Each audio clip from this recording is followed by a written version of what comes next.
ప్రభాస్ గురించి చెప్పాలి. ఈ సినిమాలో ఆయన ఒక ప్రపంచం గర్వించదగినటువంటి నటుల్లో ఇప్పుడు ఒకడు ప్రభాస్. ఈ సినిమాలో ఆయన ఎందుకు అంగీకరించాడంటే, సినిమాలో ఆయన డబ్బు కోసం అంగీకరించలేదు. ఏదో ఈ సినిమాలో ఒక అద్భుతమైన క్యారెక్టర్ చేయాలని ఆయన అంగీకరించలేదు.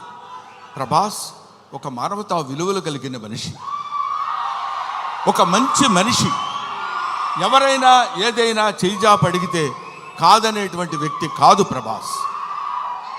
ఎవరైనా అద్భుతమైనటువంటి స్థితిలో ఉండి ఇది నాకు కావాలి అని అడిగినప్పుడు, ముఖ్యంగా ఆ విషయంలో చెప్పాలంటే మోహన్ బాబు గారికి అత్యంత సన్నిహితుడు.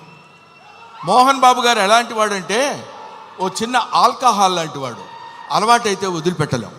అలాగే ఎంతో మోహన్ బాబు గారి మత్తులో, మోహన్ బాబు గారి ప్రేమలో మునిగి తేలినటువంటి వ్యక్తి కాబట్టి ప్రభాస్ ఈ సినిమాలో చేశాడు. అరే మోహన్ బాబు గారి ఎంట్రీ చూశారు కదా, అతను స్టీఫెన్ కూర్చున్నాడు, మ్యూజిక్ డైరెక్టర్. ఆ మోహన్ బాబు గారి ఎంట్రీ అలా పెడితే ప్రభాస్ శివప్రభాసుడు. అతను శివుడి చేత ప్రకాశవంతంగా పెరిగేవాడు, 6 అడుగుల అందగాడు.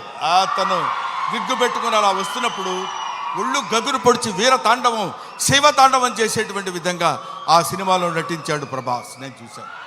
ఆహా, ఇది కదా సినిమా, ఇది కదా శైవభక్తి, ఇది కదా దైవభక్తి అని నిరూపించేటువంటి సినిమా. ఇటువంటి సినిమాలు మనం చూడాలి, మన పిల్లల చేత చూడించాలి. మన భక్తి రసాన్ని భారతదేశంలో పెంపొందించే విధంగా చేయాలని మనస్ఫూర్తిగా